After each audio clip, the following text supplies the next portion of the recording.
Rico, movie bros, movie bros, blah, blah, blah, blah, blah, blah, blah, movie bros, movie bros. At some point, we'll have an intro, guys. Movie bros. It's Hasta la coming. vista, baby. Welcome to the Movie Bros podcast, your favorite podcast with no intro that listens to, watches, and reviews old and new movies. I am your host, Nary Science. With me, as always, is Hilda. Hey, guys. And back, he's already a regular. He's not even a guest. He's not even a special guest. He's just a regular, man. He's just Mike Valdez. What's Welcome. up? I'm happy to be here. Today, as you can tell by looking at your listening device or your screen, whatever however you're listening to us, whether it's audio or the video version, which lives on forever in our Facebook and Instagram and YouTube channels, we are reviewing Guardians of the Galaxy Volume 3 and Parent Trap.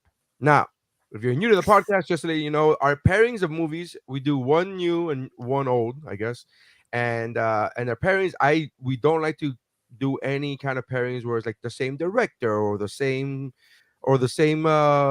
genre, even, or the same, like, it had, like, we at the very most like to do play on words as far as titles are concerned. Like, that's like the most. I actually have negated pairings that have the same actor, and I'm like, no, that's the same actor. I'm not doing that shit. I'm not doing it. But so, just to let you know, to the audience, I say this because today's pairing, Guardians of the Galaxy and Parent Trap, I suggested, is one of the few that I've suggested. And Hilda did not understand why these two pairings, why these two movies were paired together. Nope. I say that He got me back. He got me back for the Apollo. but I say that to say Missy didn't understand it. My wife didn't understand. Like, anybody I've brought this pairing to, like, I was like, huh? And they're like, I don't get it. And I was like, no, but and then my wife was like, I haven't seen Volume 3 yet. And I go, no, but it has nothing to do with the movie. It's just the titles. And she's like, I don't get it. What do I have to do with anything? And I got to be completely honest. You don't get it either. I didn't get it until you started explaining it slowly like this. Yeah. So, and now I completely understand. To the audience, Guardians, Parent, Guardians, yeah, Parent. He got me. He got me on this one. He got me back for the Apollo 13 Creed 3. I was like, was it the Gamora thing? Then wouldn't it have been Freaky Friday? Like, I don't get it. No, like, but again, it's not even based upon the movies. It's just titles. It's all it's all wordplay based on titles. It has nothing to do with what's happening in the movie. Nothing. So it's funny because I told my wife was the last one that I had to explain this to, and it was last night. And she went through the same, and I said, man, nobody fucking gets it. But whenever I explain it, people go, oh my god, it's so obvious. And she goes, she was just very confused. And I was like, it's Guardians, Parent. And she goes, okay. So that's the connection, people. This is the longest I've ever had to explain a connection, just because I'm like shocked that I'm like, how can I just, because by the way, I am easily the dumbest person on any given panel of our podcast. Easily, right? We have a lawyer. That's not true. Stop it. Chad is a lawyer, right? Yeah. An actual lawyer. Hilda, you have 1,000 degrees and you're phenomenal at your job, right? Like, her, for those of you who don't know, she's like in marketing and ad space and all that jazz, and graphic design, the whole thing. And she's fantastic at her job. Mike does. What do you do, Mike? Wait, you know what, dude? Now that I am now that I'm a permanent guest, I think I'm the dumbest person on this podcast. Okay. Well, what do you do, Mike? That's up to. I said almost every episode, so we've had some guests that are like, oh, I'm fine. Yeah. I mean, I do comedy for a living. I do comedy and acting for a living. I mean, I get paid to say other people's words. Like, how dumb can you be? The self-hate on this, guys. Stop. Also, we're comedians. We don't brag. To be fair, I wrote that joke, so yeah. So. It's not like somebody wrote it for me. We're here. There you go. You do write your own material, of course. Yeah, at our level, we have to. We can't really. I did chat GPT everything I was going to say on this podcast, so I don't know if that's okay, but. Oh god. Yeah, that's not trademarked, right? It's fine. Yeah. Anyways, all right, so let's get on to the Guardians of the Galaxy Volume 3. The official synopsis is Still reeling from the loss of Gamora, Peter Quill must rally his team to defend the universe and protect one of their own. If the mission is not completely successful, it could possibly lead to the end of the Guardians as we know it. I apologize for the hiccups that I got in the middle of reading that. I swear I could read. I got hiccups. That's actually a very good. I like these synopses that I just give you the general, like, vague idea, and they don't go into like specifics, too much. I appreciate that. I think that was a good synopsis. So this movie came out a few weeks ago. From the time of this airing, I don't know when the date was for Guardians Volume 3, It but was it's been like a month May now. 5th. May 5th. Oh, all right. May So 5th. all right. So May 5th. So what are your first thoughts of the movie, Hilda? I really enjoyed this movie, Mhm. but man, the feels were so heavy. Heavy, heavy. Oh my god, it hit me so hard. Like, I mean, aside from Peter just being really sad, which really made me sad in the beginning, but then Rocket's backstory, heart wrenching. Animal experiments, heart wrenching. Like, yeah, this one definitely hit me in so many feels, throughout the movie. But there were a lot of moments I enjoyed too. Yeah. Mike? Well, before I say what I feel about the movie, I need to say this. For this podcast, I went and got the AMC A-list thing, so now I can just watch movies in the theater because apparently I'm going to be watching a lot of movies now. So, anyway, I took for granted how awesome it is to watch Marvel movies with Marvel fans in the audience. Right. Because the entire time to my left was a guy who was just completely in on every moment, and then right next to me was a couple that knew that they would cry, and I swear to God brought a box of Kleenex, and we all shared them. I'm serious. Sure, I'm sure. not kidding. Oh no, that makes all sense. Makes perfect sense. I believe all of this. It was Yeah. awesome. It was an awesome experience. Yeah. So, all right. So, I don't know how to. I thoroughly enjoyed this movie. I was not the biggest fan of Volume 2 of this movie. Same. I'm not the biggest fan of Volume 2, even though up prior to this, to Volume 3, Guardians Volume 2 is the only Marvel movie that ever got me to choke up. I'm a big crier. I just Marvel superhero movies in general. I don't want to make it seem as if it's just Marvel. Superhero movies in general have never made me cry. And the two kind of exceptions are Volume 2, when Drax is talking about his daughter, because that hits very close to home for me, because my daughter was also taken by an alien from outer space, overruling the galaxy, in search Sorry of about power that. gems. In search of power. We don't want to talk about it too much, but I'm more concerned about the lawsuit Of facing course. Marvel, right? But so I got choked up with that, and then the only other Marvel movie, it's not, it's technically a Marvel movie, is Spider-Verse, Into the Spider-Verse. Right. And that one got me choked up when he says, you, I'm so proud of you, and that whole father-son moment, whatever. Again, it's all father-parent, whatever related. Yeah. So I say that So in line with the theme of tonight.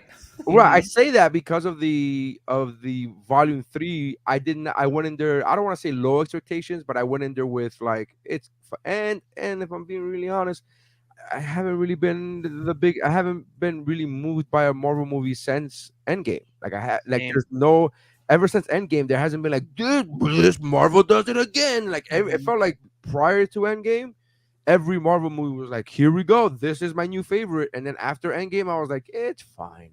It's fine. It's all right. But I really enjoyed the hell out of this movie. I thoroughly enjoyed this movie. All right, so Volume 3 comes out, right? Did you guys go back and watch Volumes 1 and 2 prior to going to the C3? Not prior to seeing it. It's not. It wasn't my favorite of the three. But I did enjoy it. I did enjoy. Oh wow, Volume 3 was not your favorite. Was it Volume 1? No. Yeah, I think Volume 1 is still my favorite. Sure. But it's not the two or three. You're the is there, let me ask you another question, just to interrupt you. is there a trilogy that you enjoy all movies but don't enjoy the first one more than anyone else? Like, do you enjoy Is a part there 2 or 3? Is there a trilogy that you enjoy parts 2 or 3 more so than the first one? Because Star we're already in the Wars? second one part. Because Back to the Future, you said part 1 over Hmm. part 2 and 3. Yep. Yeah, Now I we're would up Star to Wars. Star Wars I do like original trilogy. I do original, like 2 better than, or I guess 5 better than 4. and Uh the prequel, right? You can't like part. I You can't like part 1, episode 1 more than episode 2, right? That's not no, a thing. I mean, again, we're deciphering between shit and diarrhea, but it's still I'm like, not talking about 1, 2, and 3. No, we're talking about 4, 5, and 6. When I say we're Star Wars, I mean the original. talking about good movies.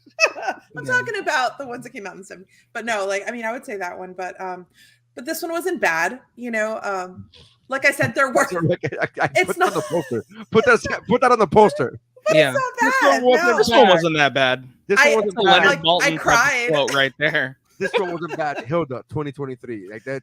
Critics are wasn't giving it a meh. Yeah.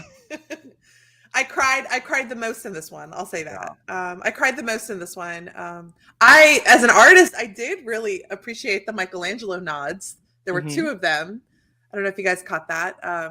But Of course, they're, of course. they're But just tell the audience, just for those who didn't get it. Oh, I, okay. I got it. I You thought just you tell meant the audience. Ninja Turtle. no, which is why I started that with the artist, Yeah. as the art Right. nods. But no, Yeah, like Michelangelo the Turtle is still an artist. I don't understand. Yeah. The way he Still an swings artist those- at those nunchucks, baby. Nunchucks, man. But no, when Warlock reaches out to Peter and there's that nod to the creation of Adam. When You're he reaches right. out- Yeah. I did see that. I And- did notice that. I just didn't even remember it, but I did notice that. You're right. Yeah. Well, there's another one too. So when Warlock is like laid across Aisha's lap, that's a reference to Michelangelo's sculpture La Pieta. Of course, of And course. so I did it, like those things popped up and I was like, oh, I was like, that's cool. To me, they were like instantly recognizable. I like that. I loved Cosmo. After the holiday special, I was like, I need more Cosmo in my life. Man, tell me about it. Cosmo is the best. I love Cosmo. love I mean, Cosmo. my new puppy is a golden, and it's the same color as Cosmo. I kept thinking of Wally like when I was kept thinking watching the it. whole time, I was like, this is I awesome. need a Cosmo movie or series. Like Cosmo is so awesome. Side note, Wally. I mean, Wally is Nary's dog's name, not Yeah. Wally like Disney Wally. Yeah, But, the one cleaning up the planet. yeah, You- I kept in all thinking fairness, about your dog, Nary. My dog was also named after the universe's janitor. Yeah. Yeah. So, Uh, anyways, going back to the whole thing. So you like this? But, yeah, fun fact. Well, fun fact about Cosmo is that Cosmo is a tribute to Leica, who was the Russian dog. Yes, yes, of course. yeah. Yeah. There's the whole thing. I very much. Well, Mike, let's talk. Let's have your. What do you think of the movie? What were your I thoughts? mean, I thought it was great, man. I personally, when the first one came out, it was my favorite Marvel movie. Okay. Because it takes everything that I like about movies, because it's a sci-fi adventure movie. Like it's a little bit of Indiana Jones, a little bit of Star Wars. It has comedy in it, and I personally love Chris Pratt. I think he's great. The internet gives him a lot of grievance for some weird reason, but I think he's really great. Well, he did that recent Mother's Day post was really shitty. But Really, I didn't see it. he posted a Mother's Day post for Mother's Day, obviously, and he thanked his wife, which is awesome. She has 2 daughters. He has 2 daughters with them. Yeah. He thanked his wife for not only his 2 daughters, but for being a great stepmom to his son Jack, like by name. Right. Then thanked his mother, Chris's mother. Then thanked his mother-in-law for being a great mother-in-law, and then did not say anything about his son's mother, Anna Faris. Right. Totally neglected, and the internet was up in arms, like, "How dare you!" Like, Yeah. in all fairness, he opened up with that's what everybody was latching onto. He says, "To all the mothers out there," and then he talked about each of those 3 individual women, but Right. didn't mention his ex-wife, and it's like, oh man, that's a shitty move. Now you just doing it Yeah. on purpose. You mention your mother-in-law, and you can't mention your ex-wife. That's some pretty like. But again, I don't know their relationship. I'm just Of saying, course, the yeah. internet gave him flack for that. Is what I was pointing out. I was, Of course, yeah. The only thing I can really say about him is that I enjoy him as an actor. I think he's very Sure. funny. He's technically what I call a daywalker, which was he used to be 300 pounds and now he has the personality of a 300-pounder with a Right. really nice body. Um, and so yeah, that's kind of why I think he works because in these movies because it's just like he has that like I used to be fat kind of comedy in a Yeah. weird way. Um so yeah, I don't know. It's I think I thought he was great and honestly if this weren't a Marvel movie, there were certain emotional scenes that had they been in some indie movie that were made with $15 in someone's backyard, he would have gotten an Oscar nomination for it. Sure. Um so but other than that, I'm trying to think. Oh, here's one thing that I realized. I went into this movie and I was like, I like animals, but I didn't realize how much I liked animals. You know what I mean? I was so upset. Like I was so Layla. upset Yeah, about Layla. a Lila. computer generated Lila animal. Lila is everything, bro. Lila is everything. and Yeah, Floor. dude, Isla, Isla, Teefs, Floor, like I I know. mean, oh my god, that whole scene. I was like, Like the platoon of baby raccoons. I just wanted to like yeah, dude, I was scoop just them up. it was there was literally that part actually I remember. I remember that part when he goes to the when he and you see the little the cage of like mini raccoons and he realizes he's finally a raccoon. The guy in the left who was very vocal the whole time. We're all passing out Kleenexes at this point, and he literally just goes, "Fuck you, man!" Like, it was, and I was like, Yeah, "I that's not feel bubble on you, his dude." nose. Yeah, that's not bubble on his nose. Yeah, dude. I'm telling you, Marvel movies are so fun to watch with fans of Yeah. Marvel. Yeah. But yeah, like, dude, this movie freaking rocks. Like, I mean, oh, and can I please say the freaking no sleep till Brooklyn scene? Oh, yes, I the mean, fight the scene. sickest fight scene. I loved it. I love that part. So I'm gonna echo your sentiments here, Mike.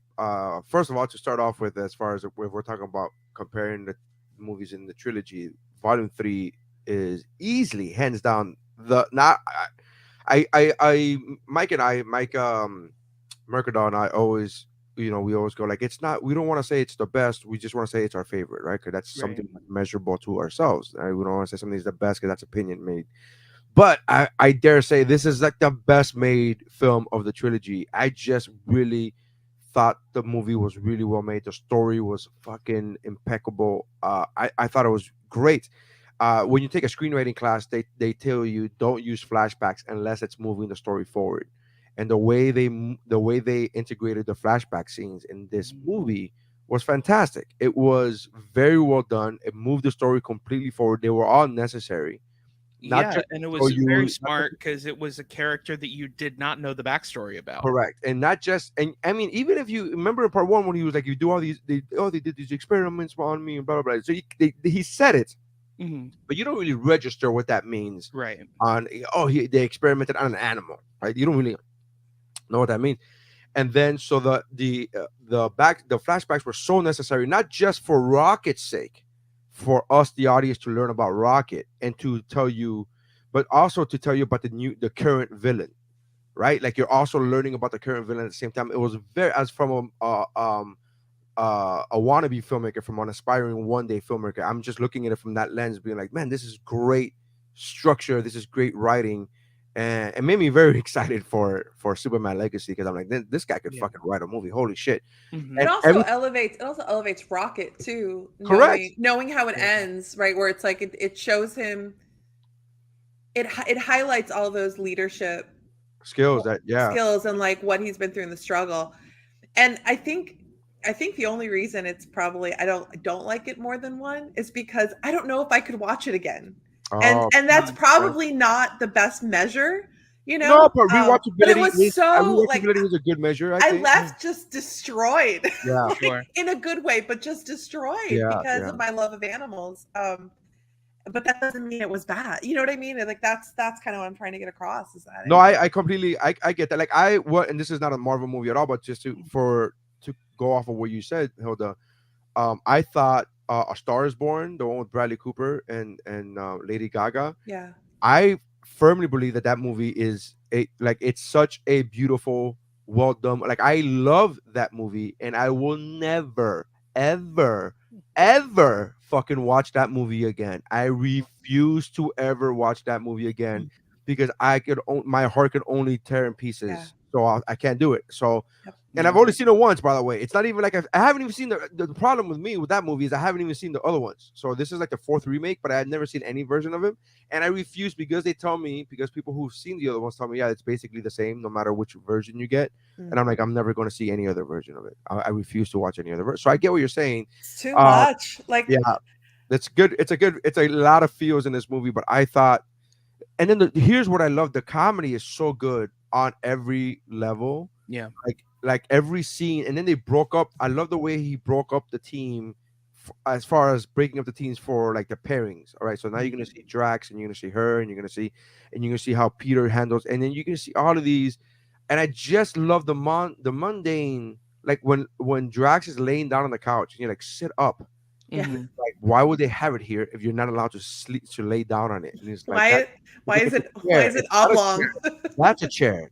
This is not a chair. That's a chair. And he's like pointing at that. And I just love all that, like in the sense of the story for the movie, for the purpose, it makes no difference. Like it's like shut the fuck up, stop arguing. But the fact that they take the time to, even that whole like opening, how do you open the door to the car? Like you see the thing. Yeah, I was just gonna say that. And it's just like it's such a good. That scene was improvised, by the way. Was it? Yeah, that scene was improvised. Yeah, I was and that's why he says. That's why when he goes push the button, now open the fucking door. Yeah. And like that's literally and James laughed so hard when he said that he was like, we're gonna use our F word on that. Yeah. Like because every PG-13 yeah, every PG only has one. You can only have one, right?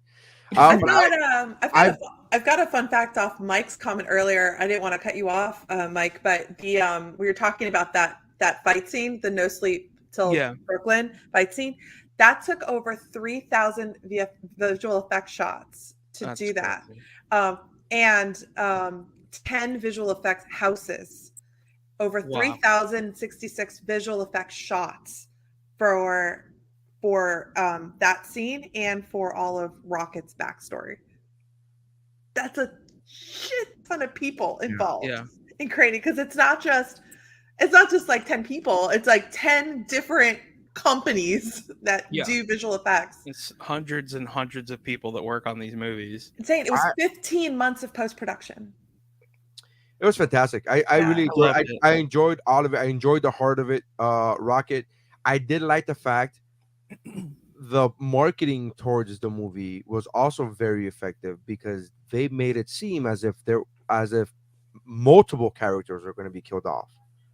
That spoiler alert, nobody died, but they made it seem in the lead up. There were even stories coming out from comicbook.com that were like James Gunn got the approval from Feige to kill off any character he wants. Like that was an actual story. That was the headline of a story that I was like, oh, and I didn't click on it because I was like, I don't want to know who dies, bro. I don't want to know who dies. I don't even want to start guessing at who dies. But I just imagined.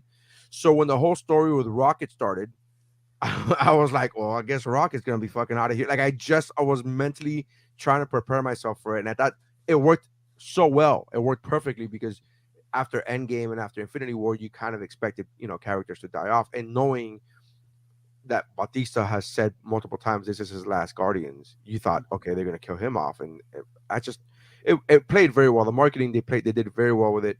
I'm a huge fan of. I mean, just the scene where he's trying, and I feel so bad. Like I felt so bad for Quills when he's looking at Gamora the way he looks at Gamora. Yeah, I love those scenes. And then real acting scenes. Yeah, that's when he was on the intercom and he was like pouring his heart out, and then he was like, everybody can hear you, right? Like, yeah. Like it's so good. Yeah, the comedy's so good. Blue is yellow, Blue is green is red, everybody. But blue purple's Green is everyone. yellow. Yellow. no, pressing the blue for the blue suit. They're like, no, what are you talking about? And then all that, like, this means that, and this means yellow's for this, and green is for that. And they're like, why didn't anybody tell me? And then the fact that he goes, I thought it was pretty obvious. Like, they all thought that was obvious. That how can like that's so funny. It's so good, man. Yeah. But I love the fact that they have one scene where it's so deep and emotional and like just grabs you at the heartstrings and like not just pulls or tugs, but just fucking just goes at those heartstrings, and immediately is broken up by this outlandish comedy, and you just go, Mhm. "Fuck, this is such a beautiful storytelling, man." It's very well done. I enjoyed the hell out of this movie. I like the bad guy in this movie. I think he was a cool ass bad guy. The high Uh, evolutionary, yeah. Yeah, and I don't know anything about so before I saw Volume One, I knew zero about Guardians of the Galaxy. I knew zero, nothing. Yeah. So I went into the movie completely blank slate, right? And then you start learning a little bit more. But I knew about Thanos, and but I didn't know anything about this high evolutionary. I don't even know if he's a character in the comics. I'm assuming he is because James loves comics, so I'm assuming that he is. I say James because we're on a first name basis. Yeah. Yeah. But he I loved the bad guy, and here's what I loved about him, to be honest with you, is because he was a great bad guy. He's a great singular movie bad guy. Like, it was okay. Like, Marvel has a reputation of having amazing villains and then killing them off in one movie, and you go, but he was why do you could have brought him back for something else, and they're like, nah, we're just gonna bring back Loki. That's the only bad guy we bring back is Loki, and it's like, but you have other no, okay, cool. But I think this was a great singular bad guy. I very much enjoyed that, so it was good. So that's it. Yeah. What would be your rating in your rating system, Hilda, for this movie? Ugh. I have two.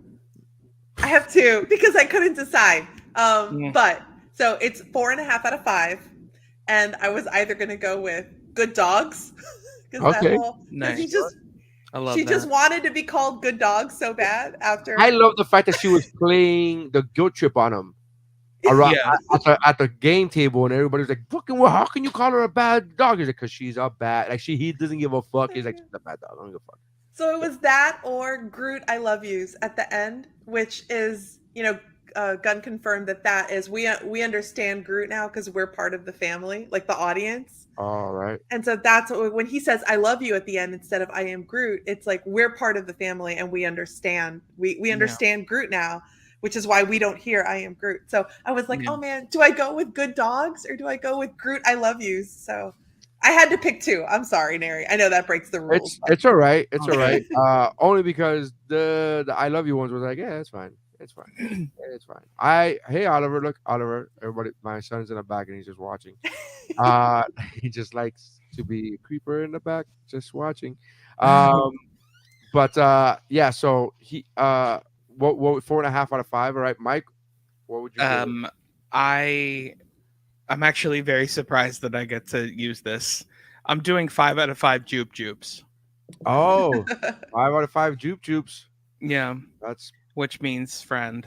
friends, of course. Yeah. Of course. That's another great. All these storylines are so Yeah. interwoven and they're so great. And the fact that she had such a problem with Drax because he was stupid. Yeah. And I love that Mantis put her in her fucking place. It was like, he's not useless. We need somebody who loves and cares and is fucking genuine. Mhm. And like, we need somebody like that because he has fucking heart and will do anything for you. And I'm like, Yeah. And it's also Pass the great tissues. too. It's also great too because like that what the movie calls dumbness is like the comedy of it all, where he's just like he calls the kids morons, like hello fellow morons, like Right. know, like just like and it's these kids in cages for the love of God, like I mean, but yeah, like that's kind of the beauty of it because he really does have the biggest heart, it's awesome. yeah, it was pretty impressive. It was pretty impressive that I don't know if you heard this up when Volume 1 came out, but people like were talking about how there were autistic children, not just children, but autistic grown-ups. Mhm. When they saw Drax, they were like, "That's the way I feel." Like they Of course. related, they were Yeah. able to latch on into that. And I don't know if that was done on purpose as far as on the writing table, but that was pretty impressive. What happened? Good night, buddy. Love you. Anyways, so yeah, I would say I'm also gonna give it 5 out of 5. I was thinking of going with Cosmos, like just Yeah. 5 out of 5 Cosmos, but good dog is so much better. Yeah. Good dog Um, is such a but good one. it really is. But I would go with 5 out of 5.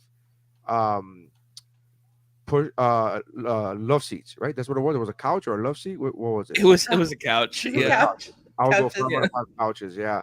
So I love that scene so much. That It just scene made me is laugh. hilarious. It just made me because he kept on trying to like lean over and they're like, "I see you leaning. Stop lying down." Yeah. And he's like, and it's just fucking great. Sorry, my friends. In are all in the room. fairness, it makes perfect sense. I mean, it's shaped like you would lie down on it. So, Yes. I mean, Right. I'm with Drax. I mean, you know. Well, I'm with Drax if it's your house, sure. Yeah, same. If this is your first time entering a stranger's a person's house and you don't even speak their language, don't put. First of all, I just tell you I don't have many pet peeves. I don't believe I do anyways, but one of my very few pet peeves is putting dirty feet and or shoes on my fucking couch. Oh yeah. And I don't have $10,000 couches, $20,000 couches. I don't have like this. I'm not. But I just hate when people put their bare feet on my. It's It's gross. women. It's usually women because it's never fucking guys. But I just hate when and they sit like crisscross style on my couch, and I'm like, but you don't have any shoes on or socks. What do you fucking do? Like it drives me bonkers. I'm the same way with people that take their shoes and socks off on planes. I'm Yeah, like, that's the same everywhere. Yeah, every like, dude, you better hope you don't have feet for the love Yeah. of God if you're gonna take your goddamn shoes off. Like, like Yeah, I'm not a fan. You know what? I don't think this has ever happened, but if it did happen, it would be the same as somebody coming into my car and taking their shoes off and putting their fucking feet on my. it's so gross. I was just like, "What are you doing, dude? Like, what are you doing?" And I've had women, and I've said this to women who are my friends at my house, and I'm like, "Hey, can you like not put your feet on my couch?" Like, I just like again, there's no like non-asshole way to say it Yeah. because I'm like, "Hey, can you not put your feet on my couch?" And there were, I just took a shower. I took a shower before I got here. I'm like, "That's great." Can you take your shoes off? Can you take your Yeah. feet off my couch? Like I don't understand why that's even a thing. But anyway, Have you noticed, by the way, this is a little bit off topic. Have you ever noticed that there's certain things that you can't say without sounding like an asshole? Like, I know all of did them. I stutter? Like you can't say did I stutter without sounding like an asshole? Yeah. Like, what, you're like, what do you? I'm sorry. did I stutter?" I once told this lady. I once told this lady who was working security at a company that I was entertaining at, and she said, "Where's your name tag?" And I said, "I don't have a name tag." And she was very adamant in being rude. And she goes, "What do you mean you don't have a name tag?" She was very rude. And I said something which I know came off rude, but it wasn't intended to. But I didn't. At the same time, I don't care. Yeah. Or my reply was, "When I say I don't have a name tag, what do you hear?"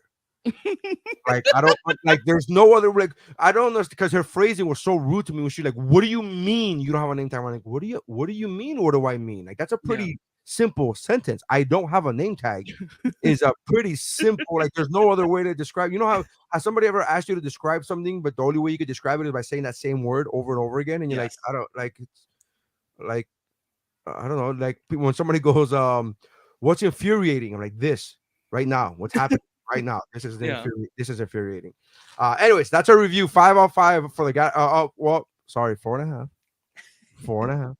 So Four we're and a half. averaging 4.7 out of 5 for Guardians of the Still Galaxy. pretty freaking good. Yeah. Pretty good. I know I'm not gonna ask you, Hilda, because I know you've seen it. Rotten Tomatoes has it at 82% for critics. I'm Do you going believe that it's higher or 87. lower? You think it's higher, and you think it's at 87? It's way better. I think it's higher. You know what? I'm gonna go 89. I think it's 89. 89. Hilda, you've already looked, I'm assuming. Yes. Because Okay. I do my homework. Right. So he's right. It is higher. However, it is at 94. The audience score is at Good. 94, and it's based upon over 10,000 verified ratings. Yeah. 10,000 I'm happy to be wrong. plus. That's a pretty amazing number, dude, if you think Yeah. about it. Yeah. It's the best movie in Phase 4 for sure. I got to be honest with you. I didn't want to go into this before, but I would kind of. I think this makes my top 5 MCU movies of all time. Yeah. On all time. Yeah. Top 5. It might make my mountain, dude. It might make my top 4. Like I got to really think real hard about it, but I think it will. The budget for this movie was $250 million, and at the current box office, which is changing daily because it's still in theaters, is at 746.4. So it's made some money. It's made some money. All right, so that's it for take 1. We're moving on to take 2, which is 1998's The Parent Trap. In this update of the 1961 film, twins Annie and Hallie, played by Lindsay Lohan, are strangers until happenstance unites them. The preteen girls' divorced parents, Nick and Elizabeth, played by Dennis Quaid and Natasha Richardson, are living on opposite sides of the Atlantic, each with one child. After meeting at camp, American Haley and British-raised Annie engineer an identity swap, giving both a chance to spend time with a parent they've missed. If the scheme works, this might just make the family whole again. That's the longest and most like. Sometimes I read these synopsis written by professionals, and I'm just like, cut the fat. Just cut the fat. We gotta do a rewrite on this one. Hilda, you had never seen this movie. No, I had never seen this version. I had Oh, only wow. seen I'd only seen the Haley Mills, like the 1961 Great one. version, Yeah. which obviously I was born after that, but that was the one I grew up on. It was on a lot when I was a kid. I always feel bad because every time I watch that one, I call her Miss Bliss. I'm like, oh. Right? Yeah. But yeah, there's some people that are like, what the fuck is he talking about? Like, I hadn't seen this one, but there were so many nods to the original that made me happy when I was watching it, and there were some changes that I liked that they made in this one, where I liked the changes more in this one than the old one. But I still really like the old one, but I really enjoyed the new one. But did you like the original better? You did, because you're Hilda. And you like the first movie better than the sequel. So I'll say this: the changes that were made to this one, to this newer one from the 1961 one, I think made the story better. But I still love the nostalgia of the old one. But I think that the changes make this a better version of the story overall. Changes. Yeah. Changes. Mostly the change with the mom, which we can get into later. But I think that was a much better change from the original. Okay, Mike, was this your first time watching this one? No, not at all. This movie, I feel like this whole thing is going to be a nostalgia thing, just because like this movie came out when I was 10, so like this is my Parent Trap. You know what I mean? Right. So, I have seen the original and I love it. I'm just a fan of the idea of whatever the Parent Trap is. Like, I just like the idea. Do you think there's ever been a set of twins who have done this? Like, do you think that's ever been a thing?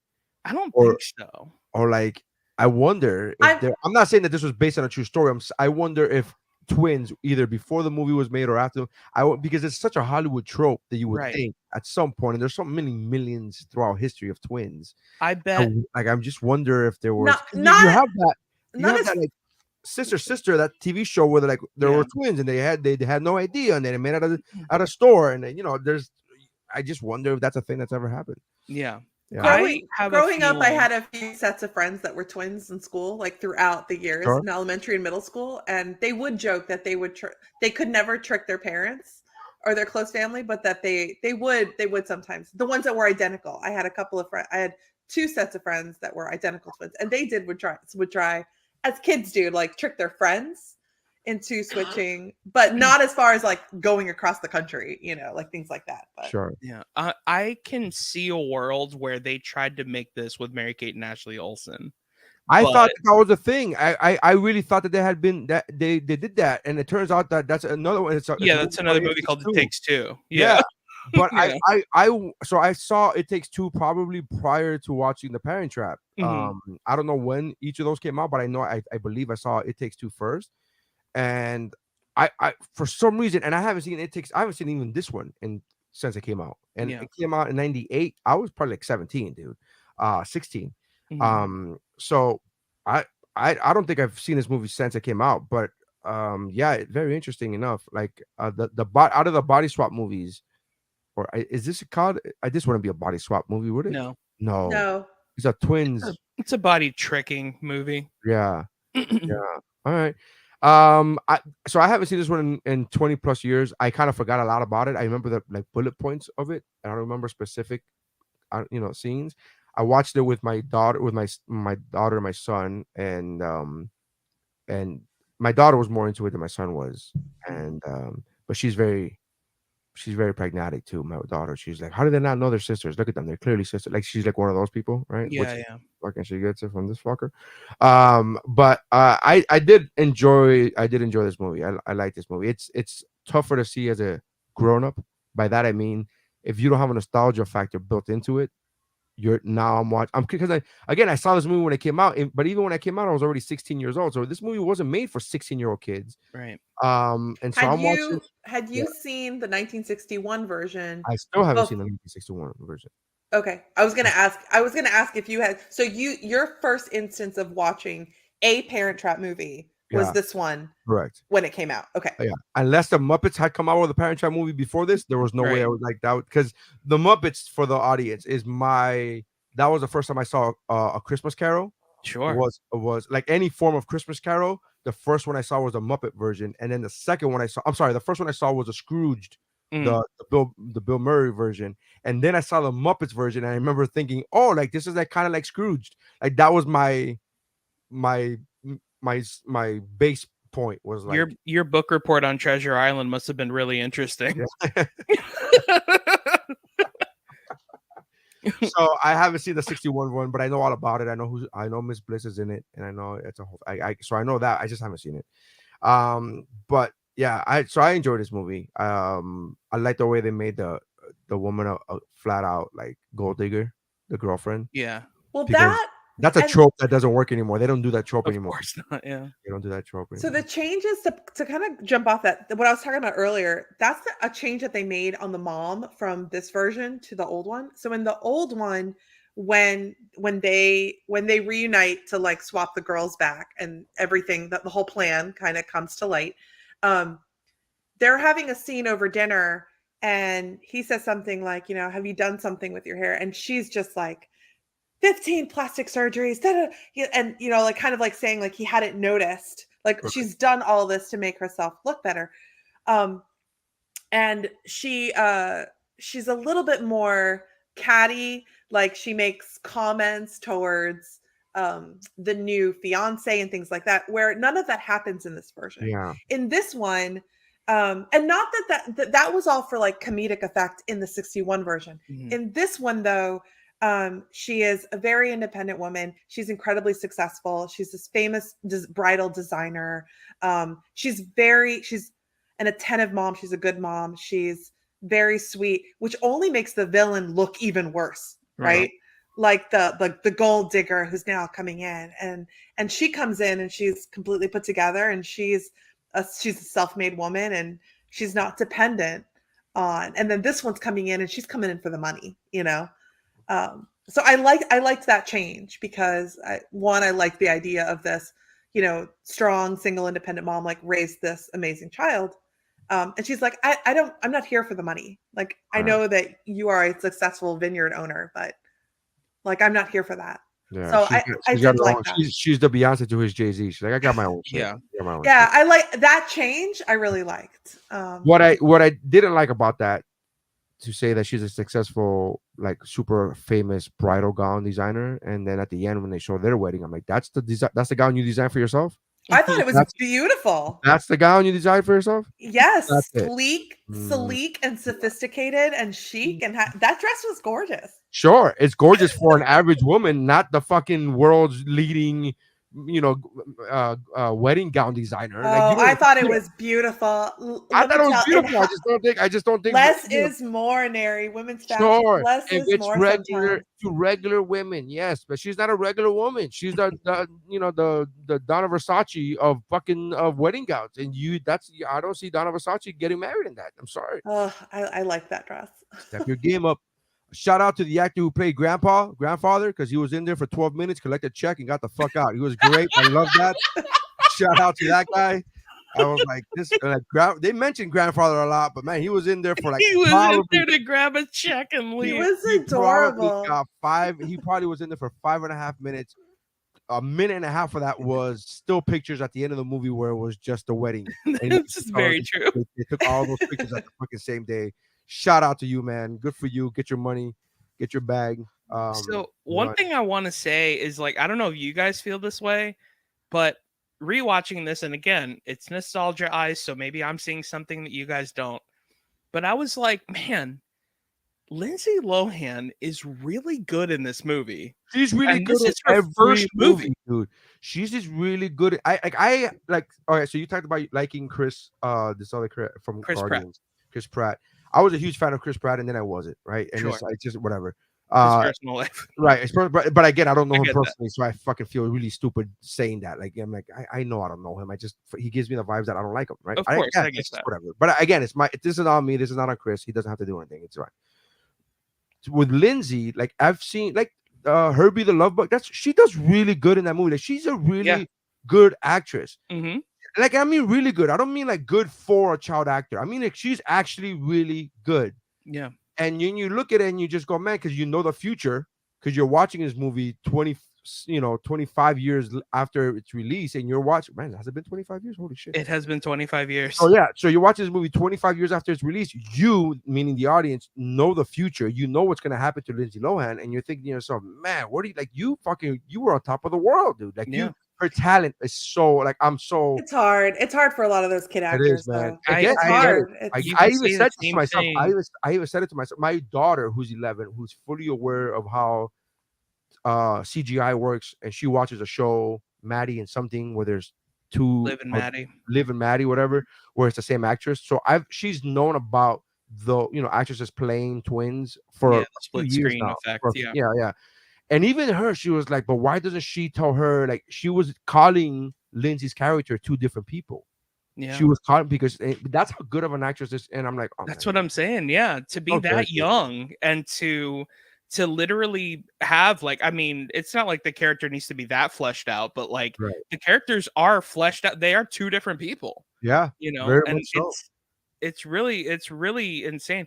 But yeah, going back to what you were saying, that's how I felt, where it's just like, man, she's really good. And it's kind of sad. Like I feel the same way about Amanda Bynes, where like I watch her movies and I'm like, man, had she not gone down that like child actor thing, like she would literally be like on top of the world. I just thought that sliding doors effect where you're like, oh, just one bad decision away, man. But again, not to get into people's personal lives, and we're fans of their performances of their work. We wish we could get more from it. But so, Mike, had you seen the 1961 version? I sure have. Yeah. Oh, okay. I I'm like, am I the only one? No. Mike talked about it before. He talked about. Oh, okay. Yeah. I've also seen the newest versions of The Parent Trap because they've made more versions of them, like for Disney Channel. I just like I like the idea. I think it's a cute idea. Same thing with Freaky Friday. Oh, I like that. Yeah, we got to do a body swapping one, man, because I don't know. We'll talk about that off the air, but I'm a big fan of. So, 1998's Parent Trap, critics rated it at 86%. It is certified fresh, 86%. 250,000 people have rated this movie. So, audience score, do you think, Mike, it is lower or higher than 86 of the critics? 86? I think it's higher, but I don't want to say it's 90. Okay. I'm gonna go 89 again. 89. That's your sweet spot. Well, Mike, you'd be wrong on both accounts. It is lower, Really? and it is at 70%. Wow. Yeah, 70%, and that's a lot of reviews too. That ain't no, That's that ain't no, 250,000 plus reviews. That's a lot of reviews, man. Um, By the way, real quick, can I just say, um, Dennis Quaid's smile what? has Thank got you, thank the you, riz, dude. Like, dude. are you kidding me? I literally was watching this movie an hour and a half ago, and I was saying to myself, "This is the most Dennis Quaid. Like he is the most Dennis Quaidian that he's ever. Like he's so fucking good. Like he's Yeah. good in everything. Don't get me wrong, and he is Of course. and he's a dreamboat in every movie. Right? He gives you that smile, even when he plays a drunk. Right? Every once in a while, within that character of playing a drunk, he'll have to. Like just give turn on the charm, but fuck, dude, you nailed it, Mike. That Dude, smile, I'm I a was like, heterosexual man, and I was like, I would marry this guy. yeah, Like, I had such a crush on him as I don't blame like you. a teenager when I watched Great Balls of Fire when he Oh, played right. Jerry Yeah, Lee that's a great Lewis. movie. of course. Yeah. Hilda was like, "I'll be your cousin." Like he is so cute. Hilda's like, "What's up, cuz? How you doing, cuz?" That is quick. Yeah, man. I look, hey, dude, I'm a straight dude, but I can tell you when a good-looking guy comes, like, Same. Dennis Quaid is all like he's just, him and Meg Ryan should have children. I think they would make amazing-looking children. Yeah, they'd make like perfect kids. Yeah.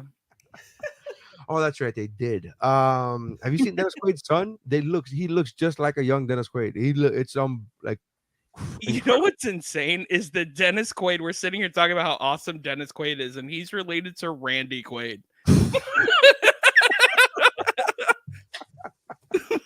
Now we're just getting mean. Isn't that nuts? Technically, Hilda, we haven't said anything. We just mentioned facts. He is related to He is Randy related Quaid. to Randy We Quaid. never Sure. said anything. Sure. Anything that's inferred is on that's That's I on think the listener. that's on the listener. All we said is, isn't it crazy that he's related to Randy Quaid? Yeah. By the Um, way, that scene where that scene where he's taking her down to the wine cellar, sure. and he's like, this bottle's from our wedding. I bought all the bottles. I nearly cried when he Yeah. said that. I was like, Yeah. oh my God, that's so sweet. That's such a flex. Of That's course such it a is. flex, yeah. Oh, by the way, I took a fucking Concorde. Whatever. Yeah. You know how it I is. bought all the wines from Yeah, 1985 when we got married. I love wine, and that would work on me. I'd be like, oh, Hilda, They I almost don't drink wine, and I'm a straight man, and it would work on me. Are you out of your Yeah. mind? Yeah, same here. You don't have to give the disclaimer because you love wine. That would I work. love Are you wine. kidding me? If somebody told me that I bought every bottle of every bottle of cough syrup ever made the year that we made, the year that we met, I'm like, oh, Yeah, especially if that dude looked like Dennis Quaid. Like, oh my God, I are you mean, kidding me? Yeah. So, all right, what are your reviews? What are your ratings in your rating system? Hilda, what are you giving this movie? So mine is one of the many, many, many nods back to the original. And I'm going to go 3.9 out of 5. 3.9. I know. 3.9 out of 5 canteen lizards. Oh my God, I was gonna Yeah. say the same thing. I was gonna say the same thing. I was literally gonna say, what was the water, the Aquafina? What was the water that she is Evian. Avion. I was gonna say, I was literally gonna say 4 out of 5 Avion lizards. It's so fucking funny. Yeah, lizards. Canteen lizards. That scene's so funny in the original too. My daughter literally started gagging. She almost threw up because the lizard went in her mouth, and my daughter was losing her loving mind. Yeah. Okay, by all means, it doesn't go that far in the original. However, just the whole canteen lizard thing in general. That cracked me actress up. took it like a champ. Yeah, I mean, That's I'm pretty crazy. sure it was a gummy, but Yeah, yeah, I'm pretty sure it was fake. I'm pretty sure. Like, I hope to God it was at least. I immediately went into like that. If that really happened in real life, like you would kill it, right? Because you would clench up and you would fucking bite it. You would like, if that ever happened, you would clench your mouth. Anyways, Mike, rating and rating system. I'm going 4.5. I thought this was a boys' camp. Yes. That's my favorite scene. Is that little that might kid? be the first line of the movie. Yeah, he's like, I thought this was a boys' camp, and at the end of camp, he has all the girls' numbers. Yeah. That was, yeah. I'll be here next year, I swear. That That's yeah, so that was good. actually the first line of the movie. I will go with 4 out of 5. Now that's my kind of woman. Yes, that's my kind of woman. What? What is So good. that, bro? No, that's my kind of woman. Like, this is a child that's reading this line. Yeah. Who wrote this? Like, this is crazy. That's my kind of woman. All right. So So, funny. so it's unanimous, 4 out of 5, right? Everybody gave it 4 out of 5. Yeah. If you Yeah, round up. yeah, yeah. It's actually 3.987777777. So, I like to keep you guys on your toes. I know. Everybody's listening. Got to take the calculator out. You're like, what? Hold on, what's going on here? One day there's going to be a wiki for this podcast, and it's going to have Parent Trap at 3.9999999. It's so funny. And they're like, why is that? That's a weird one. Anyways, so yeah, check it out. It's available on Disney Plus for those of you. I forget to mention where you could watch the older movies, and it's available on Disney Plus. I think I gotta start reminding myself to do that because I think it's helpful to the listener. It's available on Disney Plus, so if you want to go watch it. Is a 61 version available on Disney Plus as well? I don't know. Yes, It is. Yes, It is. So there it is. And the newer ones as well. I didn't know there was any more. Yeah, there's more. Whenever I type in the Parent Trap, the Google machine was like, "Did you mean the 61 version or the 98 version?" Yeah, As if there's there were a already two. there's a Disney Channel original movie version with Shelley Long that they have. They Interesting. did Freaky Friday with her and The Parent Trap with Shelley Long. I think there was too. The only other one I knew about, there wasn't that there was a Parent Trap 2 that actually had Haley Mills in it. And Oh, Haley that's probably right too. And Haley Mills is like all grown up, obviously. Mhm. I believe. Wouldn't that be the Parent Retrap? Right? Parent Trap 2. Yeah. I'd have to look it up, but Parent Trap 2, Divorce Court. But the defense. The 98 version of the movie. yeah, 1986. The Parent Trap 2. The 98 version of the movie, the budget was $15 million and it made $92.1 million, which is made its money back. good for a Disney movie, man. Disney live action movie, let me clarify. All right, so I still have that clamshell VHS. Nice. Check out the other podcast on the Geek Bro Network. Go to geekbro.net. The other podcasts include, but are not limited to, but let me tell you. Mike, is yours still called Childlike or did you change it? It's called Childlike at Best with Mike Valdez. Childlike at Best with Mike Valdez. The Cramocopia, Mount Geekboard's coming back soon, I promise. So is Woo Bro, same thing as Woo Bro. And then check out The Shiver, the horror movie podcast. So go to geekbro.net, check that out. If you are listening to this, just know that I've been confirmed for if you are in the South Florida area or will be visiting the South Florida area in late August 24th, a Thursday, I will be headlining the Miami Improv on August 24th. Hell yeah. So tickets are available if you go to my Instagram, if you go to the Miami Improv website, go to miamiimprov.com or go check out my link in the bio of my Instagram. August 24th, Miami Improv. I'm putting this out there. I'm kind of, what's that word, Hilda, where you say something out there and you put it out in the universe?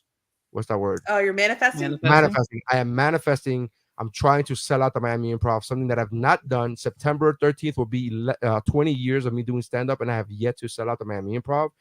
In my defense, or in all fairness, I usually only get 1-2 weeks notice as far as like, hey, do you want to headline in 2 weeks? And so it's not enough. But now they're giving me 3 months of aheadness. So 3 months heads up. So I'm trying to get everybody to go to. It's a Thursday night. There's zero sports going on. It's August 24th.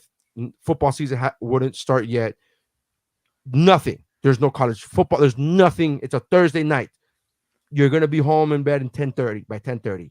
So, anyways, thank you guys for checking us out. And that's how reviews are done. Oh wait, I actually got it. I forget that I actually have it on that.